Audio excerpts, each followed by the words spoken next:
जितने राज्यों में विपक्ष के नेता रहे हैं, जिन्होंने भी केंद्र की सरकार का विरोध किया है, उनके यहाँ सीबीआई, ईडी और income tax. Bharatiya Janata party के नेता जितने हैं, भारतीय जनता पार्टी में जो है वो सब लोग दूध के धुले के चुनाव में उन्होंने क्या कहा? प्रति वर्ष 2 करोड़ लोगों को रोजगार हम देंगे।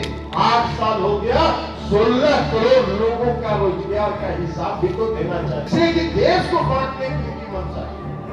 देश के जो लोग हैं, देश के अंदर विभेद पैदा करने की उनकी योजना है। हिंदू में, मुसलमान में, सिख में, ईसाई में। कहीं मीडिया में उसकी चर्चा नहीं देखिएगा कि भारतीय जनता पार्टी हिमाचल में पूरी तरह रोजगार सृजन नहीं हो रहा है, रोजगार घटाया जा रहा है, निजीकरण किया जा रहा है। हवाई अड्डा से लेके रेलवे स्टेशन के प्लेटफॉर्म से लेके नेशनल हाईवे तक का निजीकरण किया जा रहा है। आपका 2024 भाजपा मुक्त देश बनेगा, भाजपा मुक्त। जदयू के राष्ट्रीय अध्यक्ष ने आज खुले अधिवेशन कार्यक्रम में जमकर बीजेपी पर भड़ास निकाला। आपको बता दें कि उन्होंने सीधे तौर पर कहा कि बीजेपी और सीबीआई और ईडी कोई दूध की धुली हुई नहीं है, बल्कि बीजेपी जो है उसका गलत इस्तेमाल करती है। वहीं उन्होंने कहा कि 16 करोड़ नौकरी की बात क्यों नहीं करती बीजेपी। वहीं उन्होंने ये भी कहा सीधे तौर पर कि जो है प्रजातंत्र और प्रचार प्रसार पर ज़्यादा विश्वास रखती है बीजेपी, लेकिन रोजगार के नाम पर सिर्फ ढोंग रचती है और सीधे प्रचार करती है। लेकिन इस प्रचार से कितना दिन तक चलने वाला है? वहीं जदयू के राष्ट्रीय अध्यक्ष ललन सिंह ने आज खुले अधिवेशन के मौके पर जमकर बीजेपी पर निशाना साधा। मौका था खुला अधिवेशन कार्यक्रम का, जहां जदयू के तमाम राष्ट्रीय स्तर के नेता उस कार्यक्रम में मौजूद थे।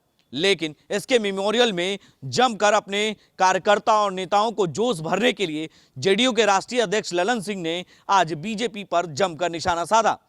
क्या कुछ कह रहे हैं जदयू के राष्ट्रीय अध्यक्ष ललन सिंह, जरा वो बयान पहले आप सुने। देख लीजिए कि जितने राज्यों में विपक्ष के नेता रहे हैं, जिन्होंने भी केंद्र की सरकार का विरोध किया है, उनके यहाँ सीबीआई, ईडी और income tax. Bharatiya Janata party के नेता जितने हैं, भारतीय जनता पार्टी में जो है वो सब लोग दूध के धुले हुए। काम कुछ नहीं हो रहा है। जो देश की मूल समस्या है उस पर कोई चर्चा नहीं है, इसलिए कि काम उन्होंने कुछ किया नहीं है पिछले 8 वर्षों में। देश की मूल समस्या है आज महंगाई, देश की मूल समस्या है आज बेरोजगारी। जो वादा उन्होंने किया था 2014 के लोकसभा के चुनाव, 2014 के लोकसभा के चुनाव में उन्होंने क्या कहा? प्रति वर्ष 2 करोड़ लोगों को रोजगार हम देंगे। 8 साल हो गया, 16 करोड़ लोगों का रोजगार का हिसाब भी तो देना चाहिए। नहीं देना भी नहीं है, और नहीं देना है इसलिए अपना मार्केटिंग और प्रचार तंत्र को जितना मजबूत कर सकते हैं उसको मजबूत करें, और ध्यान भटकाने के लिए धार्मिक उन्माद फैलाने का काम। इसलिए कि देश को बांटने की उनकी मंशा है। देश के जो लोग हैं, देश के अंदर विभेद पैदा करने की उनकी योजना है। हिंदू में, मुसलमान में, सिख में, ईसाई में, ये सारा तंत्र वो चला रहे हैं। ये कौन चलाएगा? जिसको लोकतंत्र में विश्वास नहीं है, जिसको प्रजातंत्र में विश्वास नहीं है। आपने कहा कि 2014 में कि जब हम सत्ता में आएंगे, हर घर में 10 लाख, हर गरीब के घर में 10 से 15 लाख रुपया पहुंच जाएगा। अरे भाई, 2-4-10 का भी तो नाम बताओ जिसके घर में 15 लाख रुपया पहुंचा दिया आपने। एक को नहीं पहुंचाने का काम। तो देश की जनता हिसाब नहीं मांगे, इसलिए पूरे देश को भटकाने का काम किया। आज लोकतंत्र खतरे में। सभी जो संवैधानिक संस्थाएं हैं उन पर उनका कब्जा, अघोषित रूप से कब्जा है। और एक था पहले चौथा स्तंभ लोकतंत्र का चौथा स्तंभ कहा जाता था। वो चौथा स्तंभ भी हिला दिया, उस पर भी कब्जा कर लिया। आज जितने मीडिया हाउस हैं सभी पर पूंजीपतियों का, इस देश के पूंजीपतियों का कब्जा है और इसलिए एक खबर नहीं छपेगी। भाई आप हिमाचल में हार गए, आप सत्ता में थे, आप दिल्ली के कॉर्पोरेशन के इलेक्शन में हार गए, उसकी कोई चर्चा मीडिया में नहीं हो रही है। कहीं मीडिया में उसकी चर्चा नहीं देखिएगा कि भारतीय जनता पार्टी हिमाचल में बुरी तरह पराजित हो गई। दिल्ली के नगर निगम के चुनाव में सारा कर्म कुकर्म करने के बाद भी पराजित हो गई, उसकी चर्चा और उसका विश्लेषण मीडिया में नहीं होगा। जनता दल यूनाइटेड 3000 वोट से कुल्हानी में हार गई तो देश भर के अखबार में उसकी चर्चा हो रही। यही है मीडिया की निष्पक्षता। ये मीडिया के जो साथी यहां बैठे हुए हैं ये भी कुछ लिखेंगे, बहुत हिम्मत करके अगर कुछ लिखेंगे भी तो उसको फाड़ के नदी के टोकरी में फेंक दिया जाएगा और जो ऊपर से निर्देश आएगा वही लिखा जाएगा, वही चलेगा। ये है लोकतंत्र, ये है प्रजातंत्र। तो ये कहां जा रहा है देश? और इसी संदर्भ में, इसी बैकग्राउंड में हमारे नेता आदरणीय मुख्यमंत्री नीतीश कुमार जी ने राष्ट्रीय जनतांत्रिक गठबंधन से अलग होने का फैसला किया और महागठबंधन में बिहार में शामिल होने का उन्होंने फैसला किया। यही कारण है क्योंकि देश नेता ने इस बात को महसूस किया कि आज देश के सामने चुनौती है, देश का लोकतंत्र खतरे में है, देश अधिनायकवाद की तरफ बढ़ रहा है और इसलिए इन्होंने ये फैसला किया। हमारे नेता, कई साथियों ने कहा, आप भी बहुत प्यार से कहते हैं, भाई हमारे नेता में काम करने की दिशा भी है, दृष्टि भी है और उसको कार्यान्वित करने की क्षमता भी। कौन सा काम 2005 में जब बिहार के मुख्यमंत्री के रूप में नीतीश कुमार जी ने सत्ता संभाली, 2005 से लेकर आज तक जितने काम है इनको, एक एक काम को देखिए, पूरे देश में नजीर बनाए, पूरे देश में नजीर बनाए। आप शुरू करिए साइकिल योजना से, आप शुरू करिए पोशाक योजना से, आप शुरू करिए अति पिछड़े वर्ग को और महिलाओं को पंचायती राज व्यवस्था में और नगर निकाय में आरक्षण देने से लेकर हर घर बिजली पहुंचाने तक, हर घर नल का जल पहुंचाने तक। क्या है आज बिहार में? जब मुख्यमंत्री नीतीश कुमार जी ने साइकिल योजना चलाई, पोशाक योजना चलाई, तो कई राज्यों के लोग आए यहाँ और कई राज्यों के लोगों ने आके देखा कि नीतीश कुमार जी ने बिहार में क्या चमत्कार कर दिया, नीतीश कुमार जी ने बिहार में क्या परिवर्तन कर दिया। यहां से देख के गए, उन लोगों ने अपने अपने राज्यों में उसको लागू किया। भाई नीतीश कुमार जी ने जब महिलाओं को 50% का आरक्षण पंचायती राज व्यवस्था में और नगर निकाय में दिया, अति पिछड़े वर्ग के लोगों को जब 20% आरक्षण उन्होंने दिया, बिहार पहला राज्य था पूरे देश में और वह नजीर बना है। आज अन्य राज्य उसका अनुकरण कर रहे हैं। और वो क्या हुआ इस बार का जो चुनाव हो रहा था नगर निकाय का, तो नगर निकाय के चुनाव में भारतीय जनता पार्टी के लोगों ने जो षड्यंत्र किया, हमने देखा। अभी जब कुल्हानी का उपचुनाव हो रहा था, हमने देखा कि भारतीय जनता पार्टी के एक नेता जो छपास रोग से ग्रसित रहते हैं, अगर रोज सुबह उठ के अपना नाम वो अखबार में नहीं देखेंगे उनको मन नहीं लगता और दिन भर उनका खराब हो जाता है।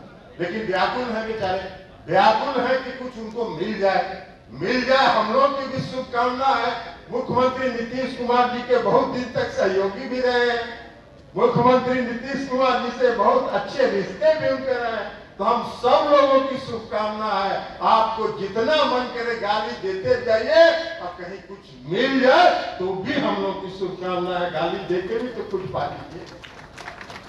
हमने देखा कि वो ध्यान दे रहे हैं, कह रहे हैं कि देख लो भाई नगर घोषित हो गया है आप लोग प्रचार मत करना, सबका पैसा बर्बाद हो जाएगा। चले गए सुप्रीम कोर्ट, वहां से औंधे मुंह गिरे हैं और बोलती नहीं वो निकल रहा है। हमने पहला दिन कहा था कि बिहार में जब तक नीतीश कुमार जी बिहार के मुख्यमंत्री हैं, कोई अति पिछड़े वर्ग के आरक्षण को छू नहीं सकता है, अति पिछड़े वर्ग के आरक्षण को छू नहीं सकता। तो इसमें हमारे नेता में काम करने की क्षमता है, हमारे नेता में दिशा है, दृष्टि है। देश चलाने के लिए अब क्या चाहिए? देश चलाने के लिए और क्या चाहिए? आज जो देश चला रहे हैं उनकी कोई दशा और दृष्टि है क्या? उनकी कोई दृष्टि नहीं है, कोई विजन नहीं है। आज कभी एक बार चर्चा करते हैं कि इस देश में जो महंगाई बढ़ी है उसको रोकने के लिए हम क्या कर रहे हैं? इस देश में जो बेरोजगारी है उसको दूर करने के लिए हम क्या कर रहे हैं? आज रोजगार सृजन नहीं हो रहा है, रोजगार घटाया जा रहा है, निजीकरण किया जा रहा है। हवाई अड्डा से लेके रेलवे स्टेशन के प्लेटफॉर्म से लेके नेशनल हाईवे तक का निजीकरण किया जा रहा है। रोजगार घट रहा है, रोजगार बढ़ रहा है। तो ये देश चलाने का तरीका। तो इसलिए साथियों हम आपसे आग्रह करेंगे कि चुनौती बहुत बड़ी है और इस चुनौती को हम लोगों ने स्वीकार किया है। अगर मैंने स्वीकार किया है तो आपके भरोसे और आपके ताकत के बल पर और आपके सहयोग के बल पर हमने इसको स्वीकार किया है और हम आपसे अपेक्षा करते हैं, हम आपसे ये उम्मीद करते हैं कि आप सबों का सहयोग मिलेगा। और नीतीश कुमार जी ने कहा है राष्ट्रीय पार्टी बनाने का की जिम्मेवारी दी है।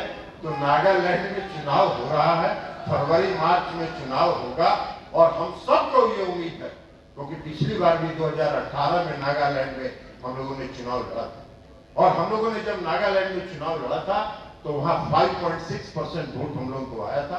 राज्य में मान्यता पाने के लिए 6% वोट की जरूरत होती है। 0.4% से हम लोग पीछे रह गए थे। हम लोगों का इस बार पूरा प्रयास है कि जो नागालैंड राज्य में मान्यता प्राप्त करने के लिए जितनी वोट की जरूरत है वो सब हम लोग पाए इस चुनाव में और नागालैंड में हमारी पार्टी को राज्य का दर्जा मिले। और जब 4 राज्य का दर्जा हो जाएगा तो हमारी राष्ट्रीय पार्टी घोषित हो जाएगी। तो हम लोग का लक्ष्य है, उस लक्ष्य को लेकर हम लोग चल रहे हैं। नागालैंड हम गए थे और दोबारा भी माननीय मुख्यमंत्री जी भी गए थे जयप्रकाश नारायण जी की, लोकनायक जयप्रकाश नारायण जी की जयंती के दिन। और हम लोगों ने वहां जाके स्टेट पार्टी जो है वहां बहुत ही सक्षम स्टेट पार्टी है, सक्षम वहां के प्रदेश अध्यक्ष हैं। वो सभी लोग मेहनत कर रहे हैं और मेहनत करके हमको पूरी उम्मीद है कि नागालैंड के इस बार चुनाव में हम लोग जो 6% के वोट का लक्ष्य है वो आप करेंगे। तो इसलिए हम सब आपके भरोसे और आपके सहयोग के भरोसे हमने इस पद को स्वीकार किया है, इस जिम्मेवारी को स्वीकार किया है। और इसलिए आपसे हम आशा करते हैं, आपसे उम्मीद करते हैं कि कंधा से कंधा मिलाकर हम सब लोग चलेंगे तो नीतीश कुमार जी की पार्टी को पूरे बिहार में ही नहीं पूरे देश, अरे बिहार में तो ऐसे भी जब चुनाव होगा तो 40 में कहां से, जो कुड़हनी के चुनाव में 3000 वोट से हार गया हम लोग, उसका कई कारण है, उस पर अभी हम जा ही नहीं रहे। लेकिन बिहार में 40 सीट हम लोग लोकसभा का चुनाव जीतेंगे और 2024 का किला पता करेंगे। जितना डुगडुगी बजाते रहते हैं, जितना ये घंटी बजाते रहते हैं, ये इतना बजाते रहते हैं जैसे लगता है कि बहुत भारी बहुमत है।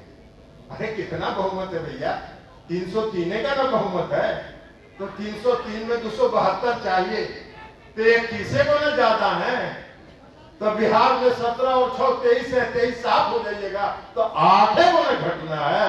मध्य प्रदेश में सबका सब है, राजस्थान में सबका सब है, तो घटवे न करिएगा कि रबड़ है कुछ को बढ़ा दीजिएगा। पर जितना सिकुआ हो उतने में तो उसमें से 2 को 4 को हर राज्य में घटिएगा तो आपका 2024 भाजपा मुक्त देश बनेगा, भाजपा मुक्त भारत बनेगा। और नीतीश कुमार जी जिस काम में लगे हैं, विपक्ष को एकजुट करने के लिए में लगे हैं, हम सब लोगों की शुभकामना है उनके साथ। हम सब लोगों का समर्थन उनके साथ है कि आप विपक्ष को एकजुट करिए और 2024 में भाजपा मुक्त देश का निर्माण करिए। इस लक्ष्य को आप प्राप्त करिए। तो इसी शब्द के साथ, इन्हीं शब्दों के साथ मैं अपनी बात समाप्त करता हूं। बहुत बहुत धन्यवाद। तो आपने सुना कि किस तरीके से जेडीयू के राष्ट्रीय अध्यक्ष ललन सिंह ने हिमाचल के चुनाव पर भी बीजेपी पर निशाना साधा। कहा कि हिमाचल में क्या हुआ आप लोग देख रहे हैं ना, बीजेपी का क्या हश्र हुआ वहां पर। लेकिन जेडीयू के राष्ट्रीय अध्यक्ष ललन सिंह ने वही कहा कि प्रचार प्रसार पर ज्यादा विश्वास बीजेपी करती है, लेकिन रोजगार के नाम पर कुछ नहीं बोलती। ऐसे ही तमाम खबरों के लिए आप बने रहे देश न्यूज के साथ और देखते रहें देश न्यूज। आशीर्वाद इजीकॉन ग्रुप, भरोसे का दूसरा नाम। हम सिर्फ घर नहीं, खुशियां भी बनाते हैं। आशीर्वाद रोज वैली, जिसमें है premium flats with all modern amenities. Patna में लेना चाहते हैं अपने सपनों का आशियाना, तो कीजिए हमारे इन नंबरों पर संपर्क।